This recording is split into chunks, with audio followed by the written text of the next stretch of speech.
Howdy. I'm the old ranger, and Death Valley's my stamping ground. Many's the tale of adventure I'm going to tell you about the Death Valley country. True stories, mind you. I can vouch for that. Sego Lilies. It's the year 1861, and the Mormon Salt Lake City, now 15 years old, has grown from a struggling frontier settlement to a city of real size. Although to Wilhelmina Cannon, who has lived here only since her marriage a year ago, it still seems a far cry from Boston.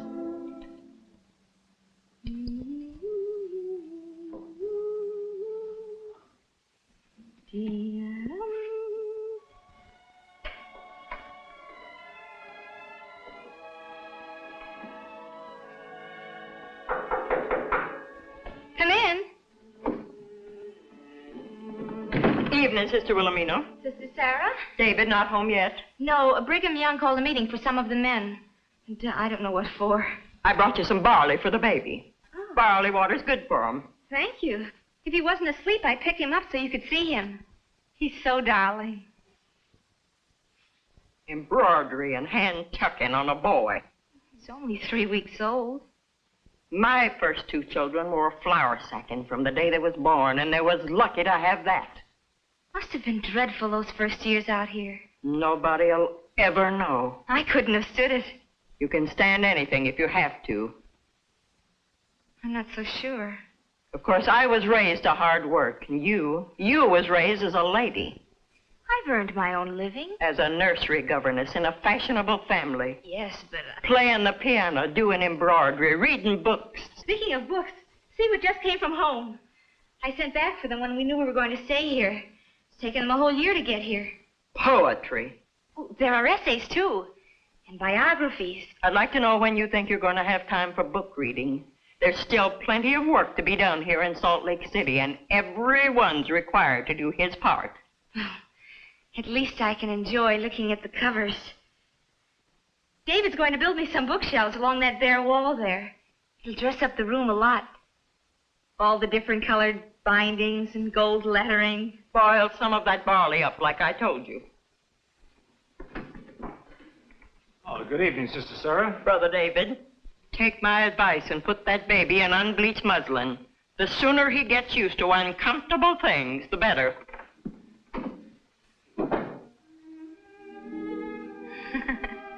Poor Sister Sarah. She makes such a grim business out of life. How are you, darling? And how's our boy been today? Just wonderful. He's growing like a weed, isn't he? Not a weed, a flower. Soon be able to travel, do you think? What do you mean? I have some news for you, Willie. Sit down while I tell you about it.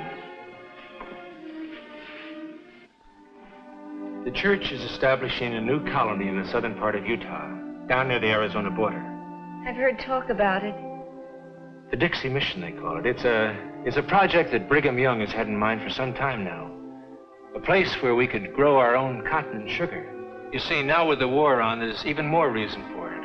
The regular sources of cotton and sugar will be cut off for many years, maybe. What's all this got to do with us, David? With you and me? We've been called, darling. We're one of the 300 families who've been chosen to go. Oh, David. It's a great privilege, Willie, an opportunity to render real service to the church, do some pioneering for it. How far is this place? About 275 miles from here. What is there? Good soil for growing cotton and sugar. Nothing else? You mean it's a wilderness? Just like this valley was when the first company moved here. And see what they've done with it in the space of a few years. The words of the prophet have been fulfilled. The wilderness and the solitary places shall be glad for them, and the desert shall rejoice and blossom as the rose. I won't go.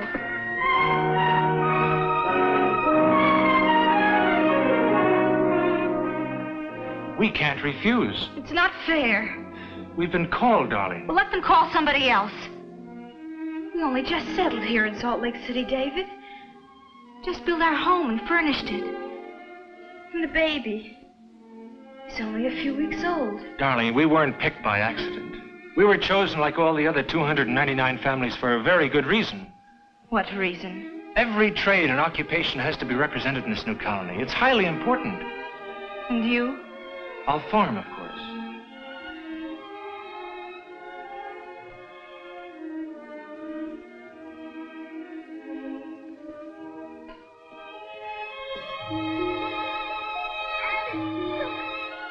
Sweetheart, I know how hard it is for you to pull up stakes when you've just begun to get used to things here, but well, St. George won't be a wilderness for very long. But that's what the new settlement is going to be called, St. George. I like the name, don't you? It has a certain ring to it. David, I'm ashamed of myself. Oh, darling. I'm not a very good pioneer, I'm afraid. Or a very good wife, either. You're the sweetest wife a man was ever blessed with. And I love you. I love you too, David. Wherever you go, I'll go. 6 weeks it took them to make the journey from Salt Lake City south. 6 long weeks, creaking endlessly through desert sand, bumping and swaying over rocks, toiling up steep grades and sliding precariously down even steeper ones. Until at last they lumbered through a mountain pass and down into the valley of the Virgin River, a spot chosen by Brigham Young for the new Dixie mission. Here they camped in their wagons until the city could be surveyed. And then, on a certain day in February 1862, they drew lots for home sites. Silas Easton.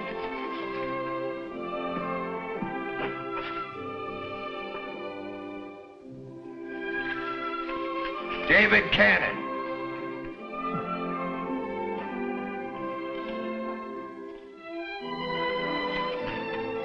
Ephraim Higgins.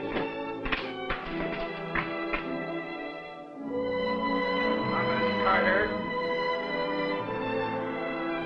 Willie! Willie, look what we drew.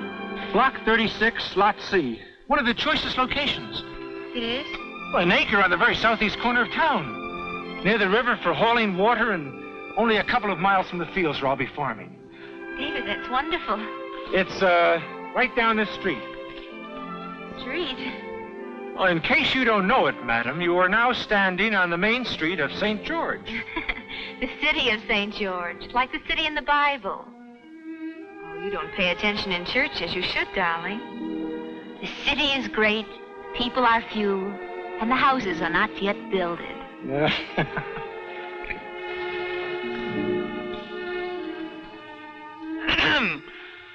Oh, Sister Sarah. What did you draw, Sister Sarah? Block 9, Lot A, off the public square. Oh, I'd hoped maybe we'd be neighbors. What are you going to do with those willows? Gonna weave 'em to make a hut. I'll fill in the cracks with mud, and it'll be snug as an Indian basket. And if you two are wise, you get busy on one for yourselves, instead of standing there making a public spectacle of yourselves.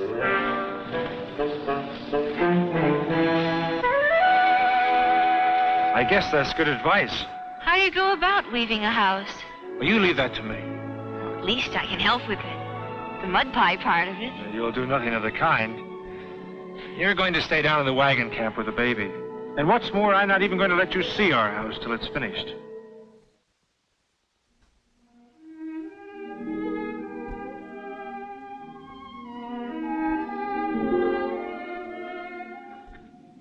All right. Now you can open your eyes and look.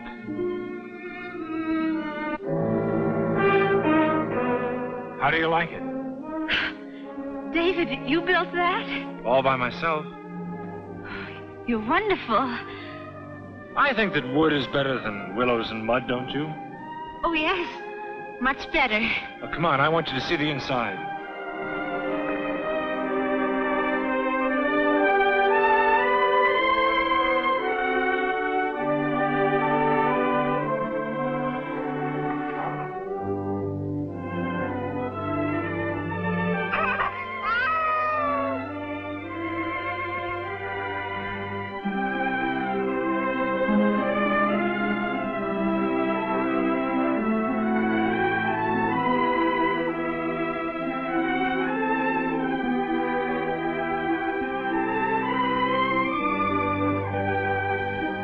Willie, this dirt will pack down very hard, be almost as good as a wood floor.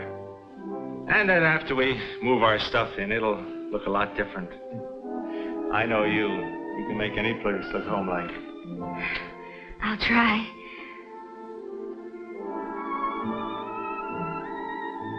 Do you remember when we moved into our first home in Salt Lake City? Yes. It was the happiest day of my life. And the very first thing we did? We knelt and dedicated ourselves to it. Oh, yes. Let us do the same thing here. Here? It's our home, darling, just as that one was. Our new home.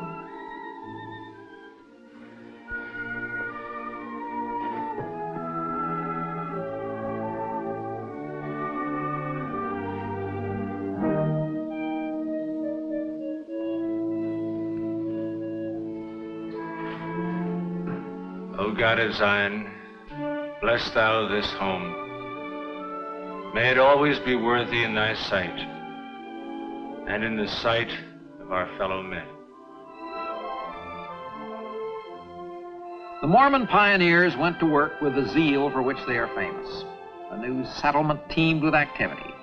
Land was grubbed, irrigation ditches dug, fields plowed, public buildings erected. Wilhelmina Cannon did her work like the rest, but her heart wasn't in it.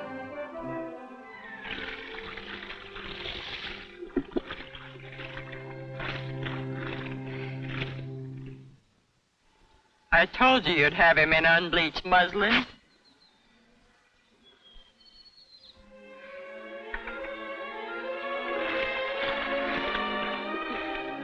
Weeks passed.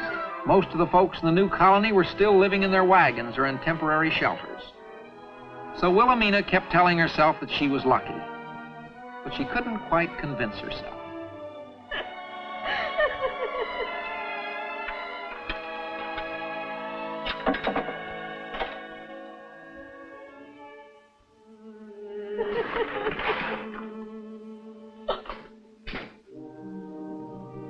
Willie! What's the matter, darling? Oh, everything. I can't bear it, David. I've tried, I truly have. It's no use. Pioneering is always hard work, sweetheart. It isn't the work. I don't mind that. It's the place itself. The emptiness. The barrenness. The awful ugliness of it all. The colony is new yet. Give us time. I just feel starved. Starved? You wouldn't understand.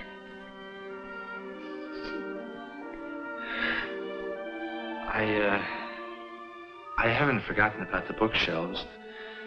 As soon as I have time, I'm going to make them for you. Never mind. It would help, wouldn't it? It's not only the inside of the place, David. It's everything outside. I'm going to grub the brush off our land in the spring. You can't change the color of the soil, though. That awful raw red. Well, no. Or the outlandish shape of the mountains. It's strange country, I grant you. Takes some getting used to, but... Well, in its own way, I think it's rather beautiful. Beautiful? About as beautiful as an Indian in war paint.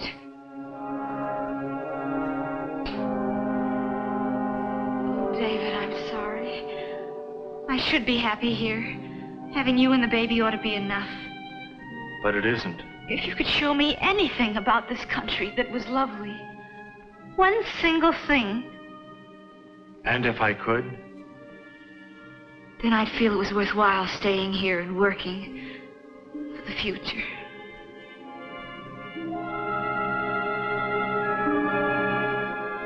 One single thing of beauty.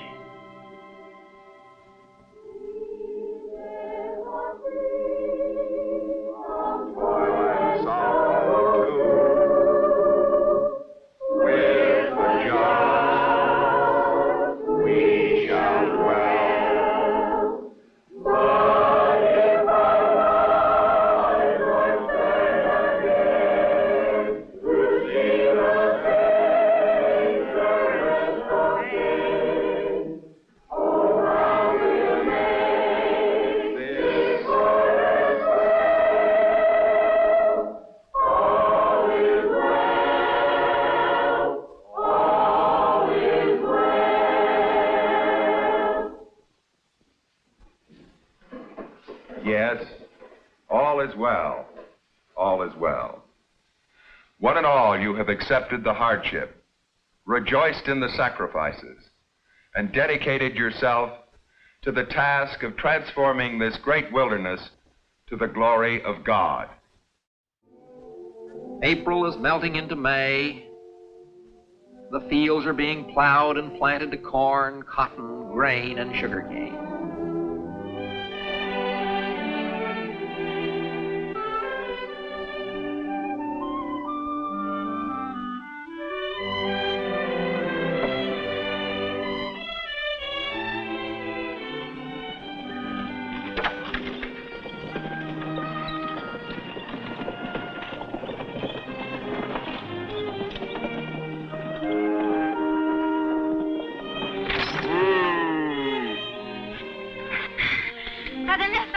Howdy, sister. Where do you come from?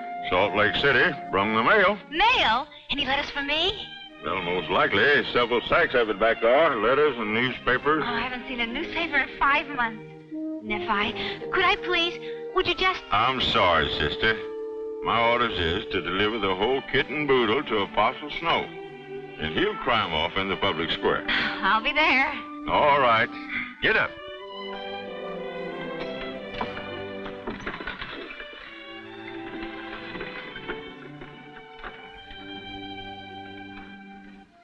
We danced to a real string orchestra until way after midnight. I wish you could have been there. Love, Marianne. You read those letters anymore, you're going to wear the paper out. Territorial ball must have been beautiful. I can just picture Marianne in blue taffeta with hoops. I'll make you some whoops, darling, if you'd like them. Out of what? A barrel? David, when can we go back? Darling, we've only just started here. Someday? I don't know, honey. You mean we might have to stay here for the rest of our lives? Well, let's just take it day by day. I believe you really want to stay. I have no choice. Well, I guess I'll go to bed. Guess to be morning before you know it. David, suppose you had to choose between this life here and me. Well, that's something, fortunately, I don't have to worry about. I'm here, and I have you, and I'm happy.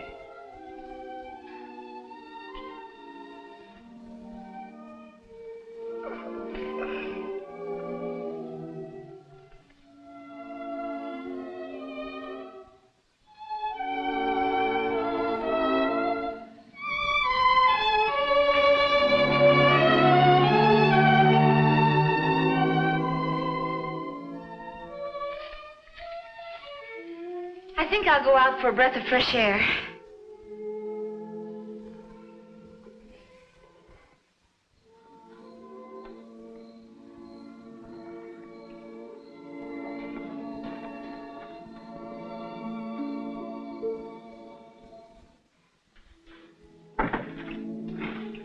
Willie! Well, I'm off. Got your noon meal? Got it right here. Well, I'll see you this evening, honey. Bye.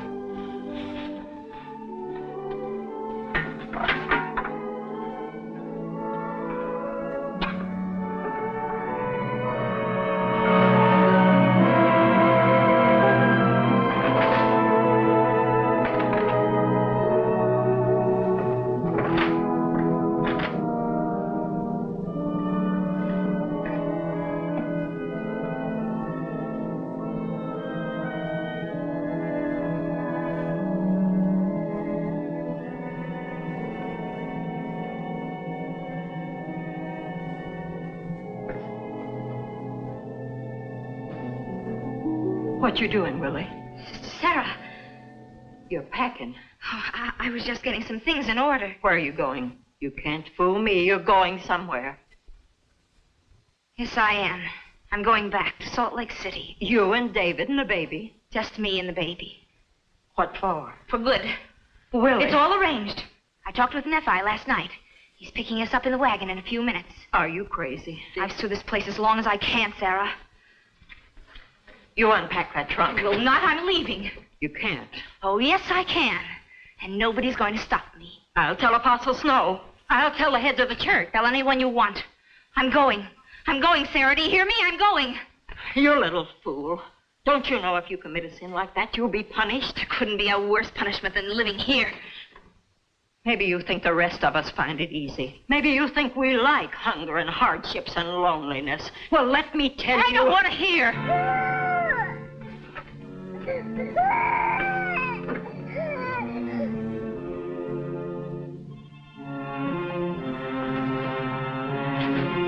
Let me by. I warn you, Sarah Whipple. If you don't step aside, I'll... Sister Wilhelmina! There's been an accident. David's hurt. It's easy. How did it happen? He fell off a canyon wall. Broke his leg. He ain't come to yet. We'll go fetch Brother Kimball. He'll fix that leg up good as new.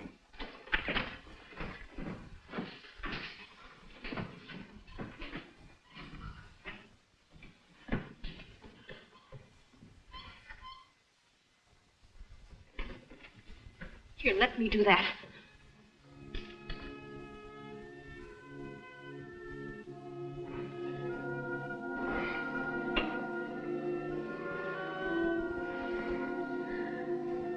Willie. David, he said you fell from a canyon wall. I was after some flowers.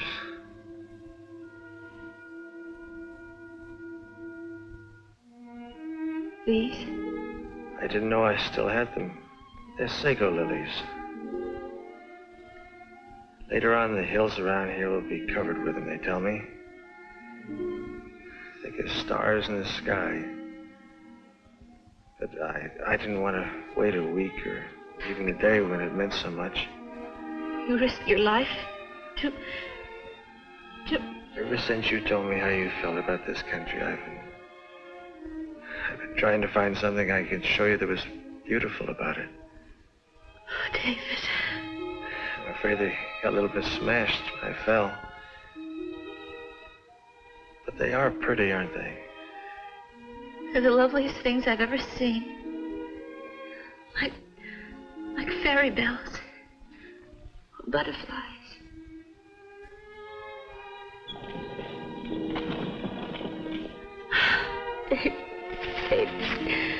A blind eye. Any place where a woman finds love like yours is beautiful anyway. Sister Wilhelmina.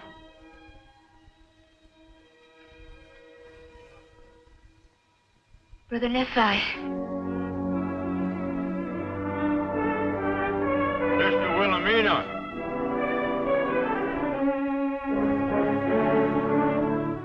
We won't be needing you, Brother Nephi. Get along. All right. Get up.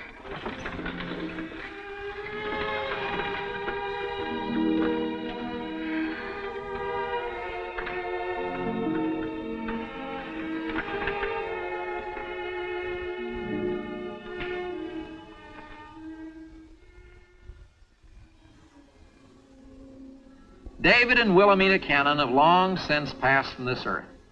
But the Sego Lilies, now the official state flower of Utah, still bloom each spring in all their glory on the red hills around St. George.